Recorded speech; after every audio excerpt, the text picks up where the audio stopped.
America is exploding across the continent. The economy is booming. Cotton in the south, industry in the north. But the new nation is divided. In the land where all men are created equal, 4 million black Americans live as slaves. And it's tearing the nation apart.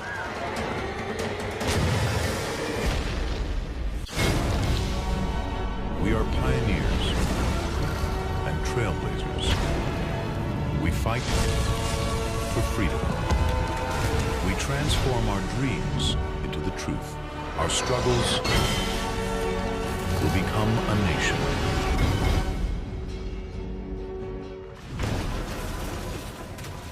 (1825). All over the world, the modern era is being born. It's the Industrial Revolution. America is racing to catch up. In upstate New York, a man-made river is cutting through the wilderness. The Erie Canal is the biggest construction project in the Western world in the last 4,000 years. Over 300 miles long, dug entirely by hand, and America lacks a single qualified engineer. The United States of America isn't about to let nature stand in its way. I think of the spirit of America being imagination combined with tenacity. There's a strong work ethic, the wonderful freedom of creation combined with the mental, muscle, and physical labor. So to me, it represents the best of the human spirit. But the land doesn't always cooperate. A wall of solid limestone, 60 feet high.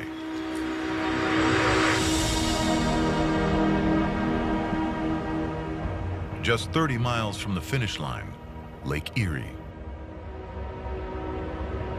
The canal will change everything, linking the Atlantic Ocean to the whole middle of America. It changes where people live and why, and turns the North into a global economic powerhouse. The man behind the canal is New York's gung-ho governor, DeWitt Clinton. Born to wealth, he won't take no for an answer. He wants to be president. Instead, he runs New York for 20 years. America was blessed with many inspirational leaders, and I think DeWitt Clinton had a real sense of how important New York could be for America.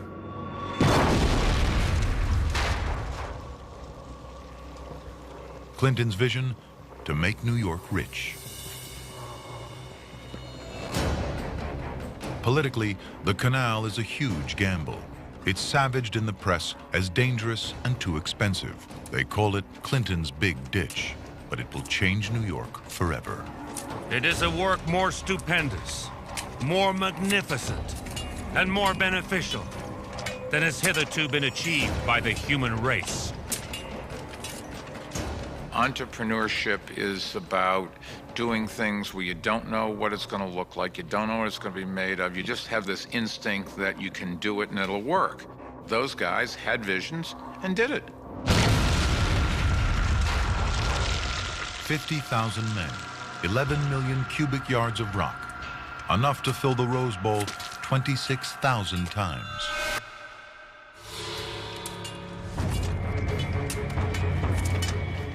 Crews are filled with Irish immigrants.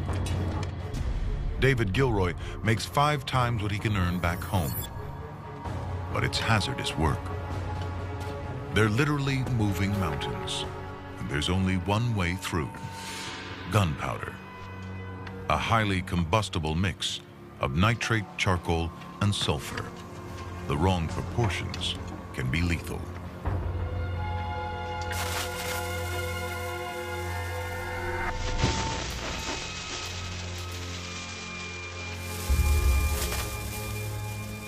There's only one job that's more dangerous than lighting the fuse: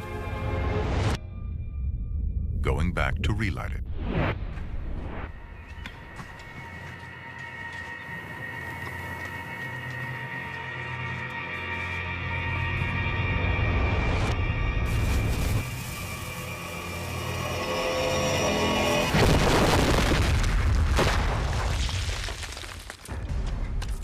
To cope, workers drink.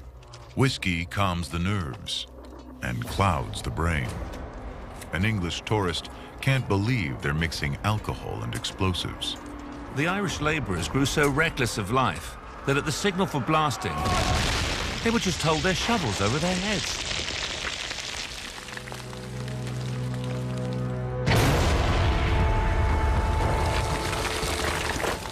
I think when you're brought up in America, you're brought up on the history of hard work.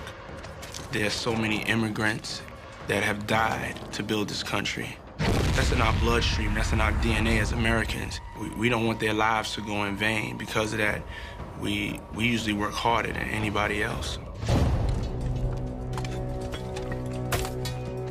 8 years of digging, nearly 1,000 lives lost, $7 million, more than 100 million today. The Erie Canal opens in 1825, a miracle of engineering, connecting East and Midwest. It's an instant economic superhighway. $15 million of goods a year flow along the canal. Villages along the canal boom into dynamic cities: Buffalo, Syracuse, and Rochester. Goods crash in price, up to 95%. A frontier that had to be self-sufficient can now buy anything they want. Prosperity is on the move. New York City becomes a boom town.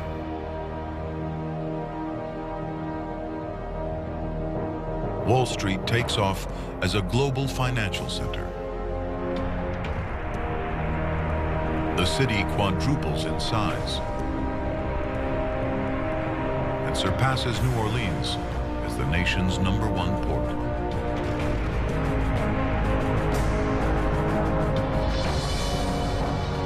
There's so much money around. The word millionaire is invented in 1840. The Erie Canal still shapes New York today.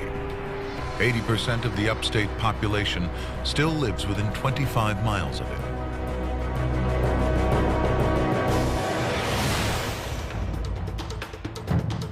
Hundreds of miles to the south, a small plant is creating another economic boom: cotton. But this one will eventually tear the nation apart. Cotton is native to tropical regions, making the southern states of the U.S. a perfect breeding ground. The valued part is the soft fiber which grows tightly around the shrub's sticky seeds. There are 30 species worldwide. Growing it's no problem.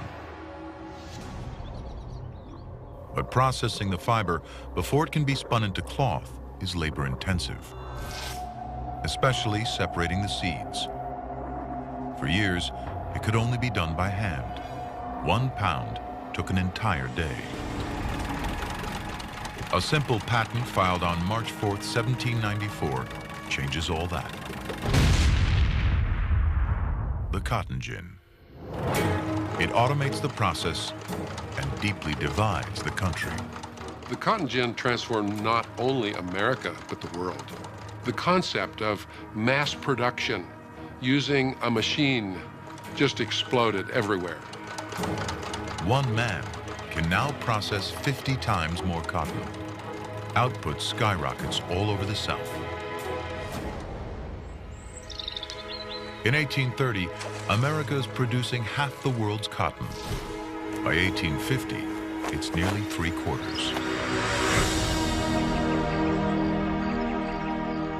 Called white gold, cotton supports a new lavish lifestyle in the South. By 1850, there are more millionaires per capita in Natchez, Mississippi than anywhere else on Earth. The richest man in town owns 40,000 acres. nearly 3 times the size of Manhattan Island.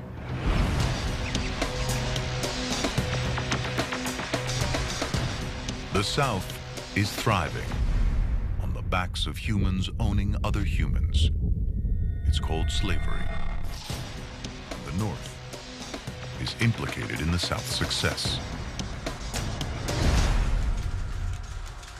The industrial North is profiting from Southern cotton, but turns a blind eye to slavery. Many of them slave owners themselves, the founding fathers assumed slavery would soon disappear. Slavery has already been abolished for 20 years in Britain and is outlawed across most of Europe. But with the cotton explosion, slavery becomes critical to the Southern economy. Each slave is now 50 times more profitable. A slave who sold for $300 before the cotton gin goes for nearly $2,000 by 1860. People don't really realize this, but slavery was actually on the decline in the South prior to the invention of the cotton gin. But then once the cotton gin made it so practical to grow cotton, all of a sudden every farmer in the South wanted to plant as much cotton as possible. But overproduction is destroying the land.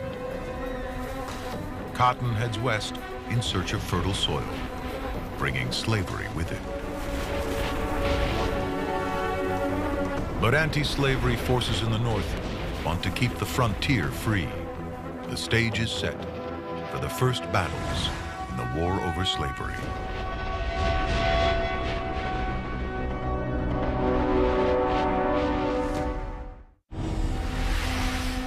Cotton is changing the way Americans live. In time, it will blow the nation apart. For the South, cotton is a gold mine. Now the North wants a piece of the action. It's a partnership that makes everyone rich. Based on a new machine, the power loom. Raw cotton comes in, finished cloth goes out, all under one roof. The modern factory is born. Lowell, Massachusetts is called the City of Spindles, a textiles boomtown. Population explodes from 200 in 1820 to nearly 20,000 in just 15 years. More than a third of the town works in the mills. 85% are single women between 15 and 25.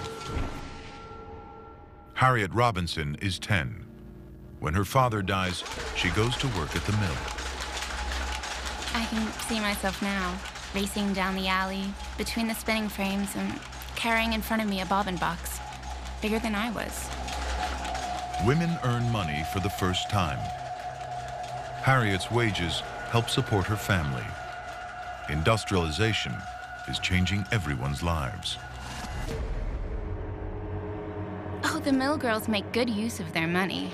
The mortgage is lifted from the homestead, the farmhouse is painted. Mill girls help maintain widowed mothers and drunken or invalid fathers. We were paid $2 a week. Oh, how proud I was when it came to my turn to stand upon the bobbin box. When women really joined the workforce in the cotton mills and the thread factories, I think it gave women an opportunity to get out, be serious about being breadwinners, and it changed the whole fabric of America. The mills also revolutionize how Americans dress. Mass production of cheap cotton fabrics spawns America's clothing industry. Previously, most families made their own clothes. Now people buy ready-to-wear. Eastern fashions replace buckskin. By 1850, men's clothing is the largest manufacturing industry in New York City. For me, what makes me proudest to be an American is that American spirit of productivity, optimism, this idea that the world doesn't have to be doom and gloom, that we can use technology to make our lives better. Fashion isn't the only innovation to come out of the mills. Technology developed here will lead straight to Silicon Valley. Looms pioneer punch cards to produce patterned fabric. Each hole in the card tells the loom to use a different colored thread, a yes-no decision. It's binary code, the basis of all modern computers. The birth of the computer and internet began in cotton mills with these looms. You know, in every major development, I think, in the history of America, technology has been at the center of it. Despite 12-hour shifts, the factories offer a new world of opportunity for women. They're reading more, talking more, educating themselves. Yeah, reading books on factory time was against the rules. But we hid books in apron pockets and waste baskets. Oh, and sometimes we pasted poems on our looms to memorize. And for the first time in America, their voices are heard. October 1836. Women from the Lowell Mills gather after work and organize. Their protest against wage cuts is one of the first strikes in U.S. history. And they will win. The mill bosses back down. A generation of young women go on to become teachers, writers, and even college graduates. Harriet Robinson will become a leading suffragette and testify before Congress. They're the first wave in a movement that results in women getting the vote. Their secret meetings at night are only possible with the light from lamps powered by an extraordinary creature.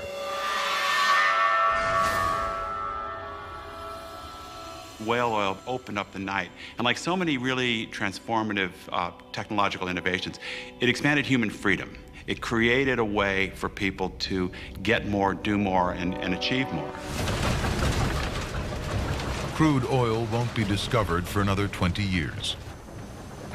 Until then, America runs on whale oil. The whaling industry helped invent part of the kind of industrial revolution. And the classic American workaholic, work around the clock kind of environment, where if you had more light to keep you going in those dark winter days, you could get more done, you could make more money, and you could, kind of drive the economy forward.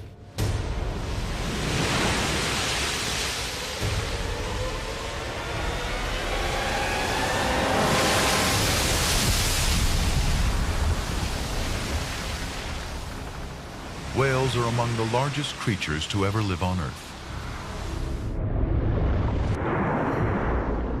Up to 180 tons and more than 100 feet long.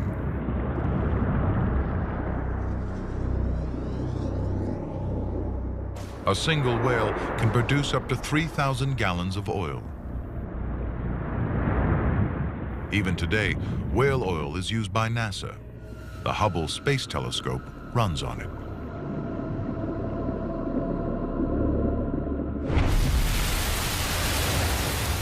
Whaling is one of the North's biggest industries, bringing in $11 million a year. But the human cost is also high. Half of all ships will eventually be lost at sea. Few men are willing to take the risk. But it's an opportunity for African Americans. 20,000 free men and escaped slaves take to the seas. John Thompson is a runaway from Maryland. I have a family in Philadelphia, but fearing to remain there any longer, I thought I would go on a whaling voyage where I stood least chance of being arrested by slave hunters.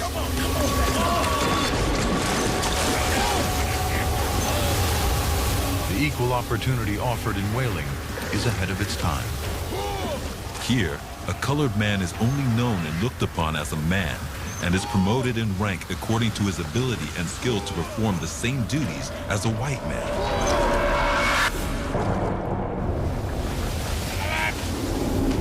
The whaling industry offered an ex-slave like John Thompson the possibility of social and economic fluidity, mobility, and acceptance in a way, even in the North, that was not possible for black people otherwise.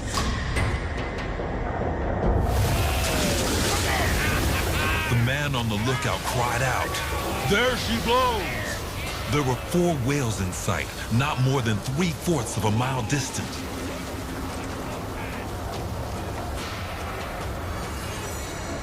It takes hours to kill them. They use state-of-the-art harpoons, invented by runaway slave Lewis Temple. The whale can only be killed by lancing him under the fin, which is a work of much skill and practice. A monster, terrible in his fury, able to shiver the boat in atoms by one stroke of his tail. And yet even the dangers at sea are preferable to the horror of life as a slave. Punishment is savage for those who risk escape, but some will do anything to be free.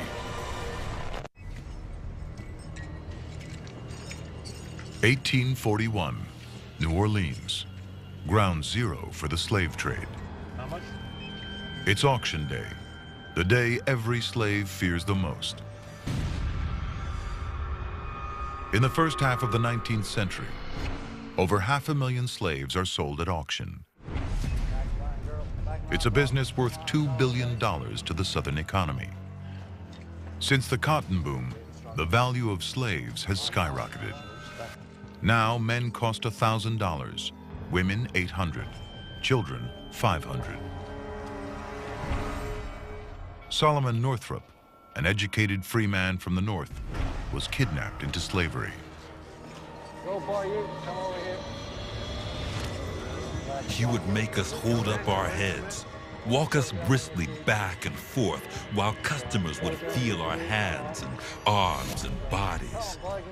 Make us open up our mouths and show our teeth, precisely as a jockey examines a horse which he is about to barter for or purchase.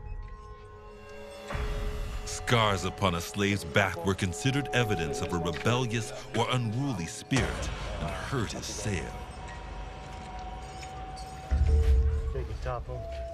90% of all African Americans are slaves. 4 million men, women, and children. We had based this country on everyone having inalienable rights to freedom and equality, and yet we created a system of abject persecution. Slaves are fattened for auction, like livestock. Dark-skinned men are bought for the fields, light-skinned women for the house.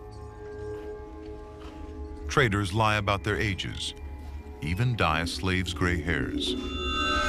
For the plantation owners, it was like just going to your local supermarket to get sugar or flour. They had become so desensitized to the humanity of the slave